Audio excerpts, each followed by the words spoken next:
All right, we have the Rolls-Royce going back up on the rack again. Now, I know before you guys start telling me what a hoopty and a money pit this thing is, this is just part of the continued maintenance that was part of the deal for buying this car so cheap. There was some certain things that I knew that I needed to address on the car, and this is one of the last things. And this is actually a really common issue with the Rolls-Royce cars, be it the Phantom, the Ghost, the Dawn, the Wraith.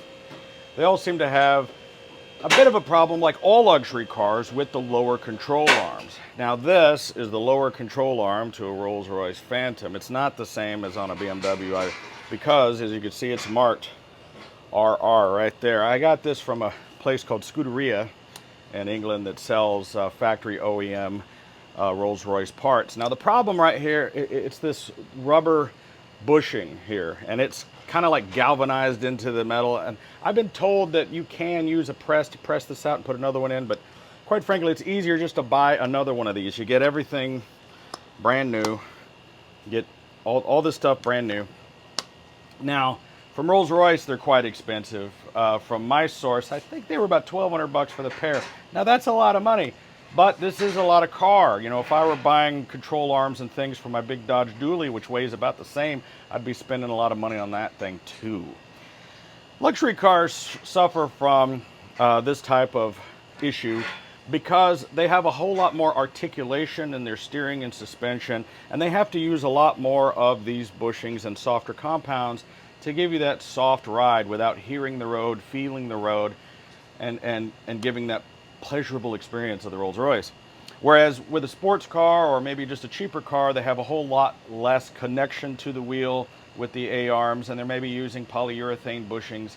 And, you know, that's good if you want to feel the road, if you want to know every bump and bruise, and you want response. This car's not made for response. It's made for driving it with your pinky, okay? Now, I mentioned that this is a common problem because you'll see a lot of Rolls-Royces out there at only 30, 40,000 miles, and they're already starting to get a little shift in this wheel, a little bit of forward and lateral movement, as well as, so basically this attaches to the cradle under the car, this attaches to the ball joint on the hub, and what's happening is this is moving in all directions because you have half an inch of extra travel that you shouldn't have. And most likely the reason that this happened was those goofy, stupid wagon wheels that were on the car when I bought it. Those 24-inch ghetto rims that came with the car were so wider and just heavy, and you know, when you put big wheels like that, it puts stress on all these components. This car at 75,000 miles and 15 years, it's ready for these, and I don't really consider it to be one of those money pit kind of items where you're constantly working on it. So far, if you're keeping tally, we've done a water pump, we've done an alternator, an expansion tank, and we did the brake rotors and pads. And those are pretty standard maintenance items on a lot of cars, especially luxury cars. You got to remember, this car being a Rolls-Royce chauffeur car that was used for rentals and things, this car did a lot of idling. It sat around with a 12-cylinder motor, idling with the air conditioner on in Houston for 10 years. You know, so you probably take somebody for a short drive, you drop them off at the prom or whatever, and then you idle for 4 hours while the driver watches TV in the car. So anyway, the roads here in Dallas and Texas are tough. It gets hot here. It's over 100 degrees today. And with extreme heat, and then follow that up with cold in the winter, it does get freezing here. It just rips our asphalt apart, and Dallas has some pretty rough roads.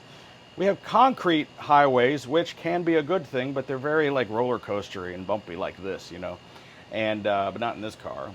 But when I drive some of my other sports cars, you know, it's like you're driving down the road like this, you know, because they make those little concrete patches that are only, you know, like 12 feet long, and you're just bump, bump, bump, bump, bump, bump. It's crazy, and that's when it's great to have a car like this. But when these go out, you start to notice it a little bit more. And so the problem that I'm experiencing right now is when I take a turn and go around a corner, the wheel starts to kind of dribble in basketball like that. It starts to wobble. These tires are like $900 a piece. I don't want to chew them up and tear them out, so it's time to get this fixed and get this back on the road. I think it's going to be pretty easy. This attaches to the cradle. This sits on top of the ball joint. The strut sits on top of this, and then another connection rod attaches to that. I think it's just gonna be some bolt turning, and we're gonna get started. We got EJ under the car right now, and the car's up on the lift. Let's get started. We're crawling up under here to have a look. So here is my current situation. Not so good. The rest of this is okay. Let me crawl around the other side here. Now we still do have a little bit of this oil leak we're dealing with that we gotta fix. We'll come over to the other side here. Let's see here. You can see how, wow, yeah, that's gnarly. Bad shape. But, you know, you just have this little bolt here. You have the bolt on top there of the bottom of the wheel hub on top of that ball joint. Then there's some bolts. We can manipulate this plastic out of the way. That's not going to be too difficult. Just a nut on the other side there. And we're going to get these changed out.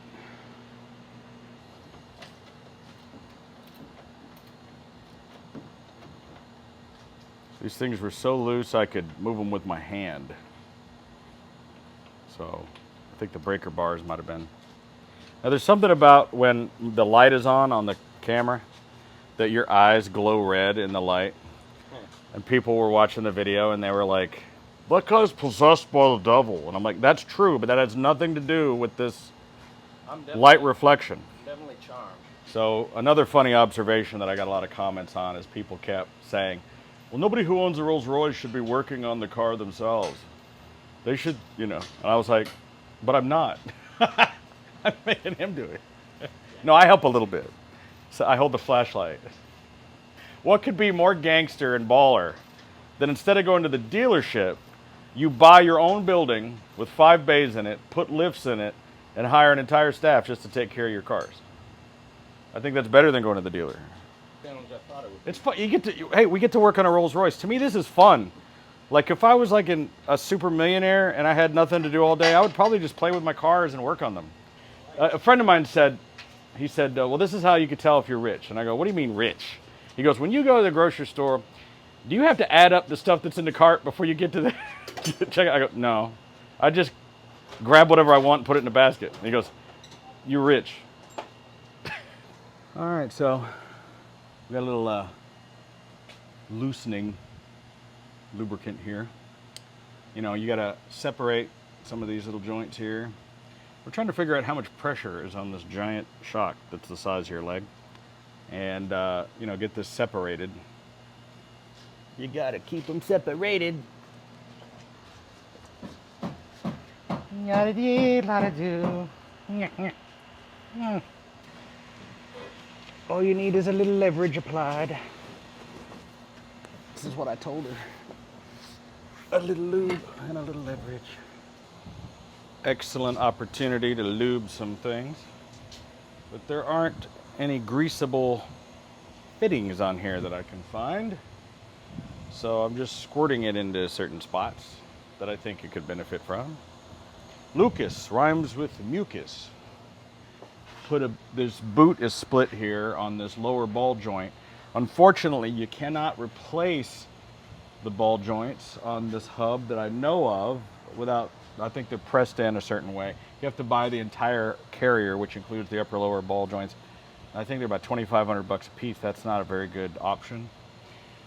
The ball joint itself is in good condition. It doesn't have any play in it, and the boot is split. So I think if I just put enough of this grease on there, which is the same red grease that's already on it, and I may try to just seal that, but I think it'll be okay. I just need to keep an eye on it in the future and make sure that I may put just a tiny dab right here.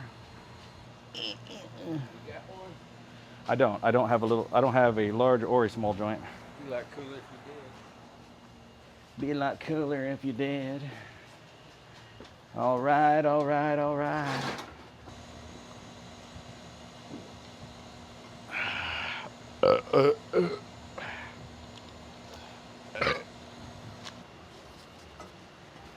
There's some real mechanics watching this right now going, this guy's an idiot. Use my nose to operate the thing. So finally got this other little bit off. Took forever. Didn't record it, but anyway, this was the problem right here. This is supposed to be attached to that. It isn't. This is trash going in the trash.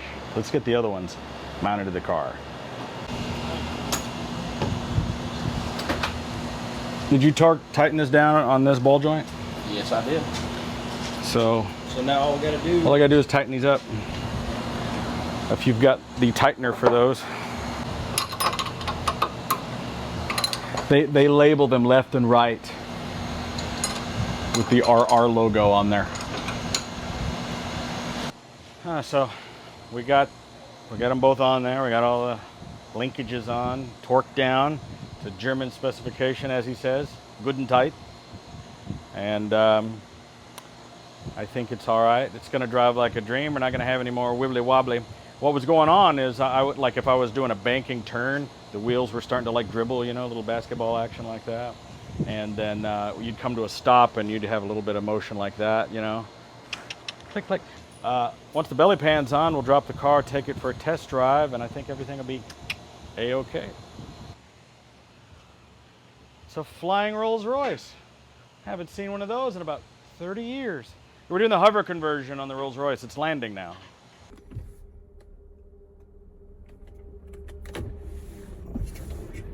Sorry. All right, we're in the car. Let's take it for a drive. Now, of course, it's pretty quiet in here, as it is. I gotta run, go get some groceries. I gotta run to Costco and pick up some prime fillets for this weekend. I always cook steaks. If you saw my Inferno grill video I just posted.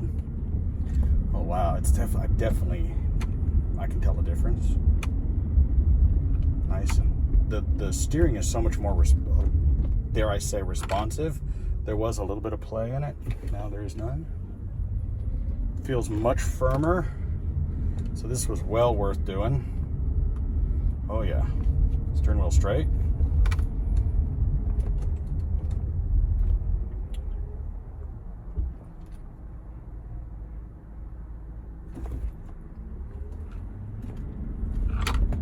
There's a coin or something in the tray swishing around, making noise.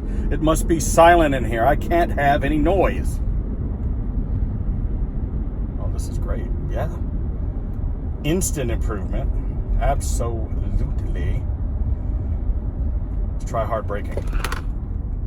Perfect. Perfect. Before, when I would do a hard braking, the wheels would go like that. And I've never actually done, well, there was one time I did a bit of a panic stop where I was cruising down the road and something happened. And like I said, doing a panic stop was not good. All right, everything seems to be working fine.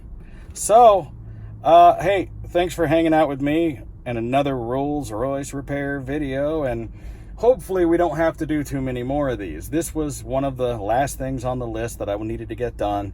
We needed to do the water pump, the alternator, some belts and hoses. We did the brake rotors and pads, and we did the lower control arms. And as far as I can tell, there's one more repair we got to make that isn't important. There's an electronic controlled module that is the electronic parking brake, which is a very common issue. The little plastic gear that runs it snaps, and it's a BMW part, and it's located above the rear, you know, axle differential, and it's just really difficult to get to. And quite frankly, I live in Texas. It's pretty flat. I hardly ever have to park on a hill, and I never need to even use the parking brake, quite frankly. The standard push button parking pawl in the transmission seems to do fine. So I'm not in a big hurry to fix it. It's not a problem. I do still have a small oil leak we think is coming from maybe the valve cover or something up top. But this car is so quiet. The only rattle in here is my garage door opener. That's up here. It makes a little noise. It's so quiet. Anyway. Hey, if you're a big fan of my stuff, make sure to subscribe. Get the notification bell so you know when we post something. And we're going to be doing a lot of really cool stuff this summer and this fall. I wish I could tell you what it is, but we're working with some huge clients. We're going to be doing some really cool cars. This is just my personal car that I drive around. You should see the stuff we build for clients. And I got to drive, just making sure I'm not going to run into somebody. All sorts of cool things coming up. So please subscribe, like this video, dislike this video, and post a comment down below if you've ever done this or if you have a question. Now, I know a lot of my fans think it's funny when I talk about fixing your Rolls-Royce. Believe it or not, one day you too might be able to own your own Rolls-Royce Phantom and be able to work on it yourself. Everybody wants to live their dream. Maybe it's a Lamborghini or a Ferrari. Mine was this car, and I believe in you. I know that you can do it because I did it. So let's enjoy things together. Don't be a hater, be a participator. And rather than poo-pooing on the guy that's living his dream, figure out how you can live yours, and I'll be there to support you too. So, hey, thanks for tuning in on Videobob. I'm going to go to Costco and pick up a couple of steaks. Ha ha!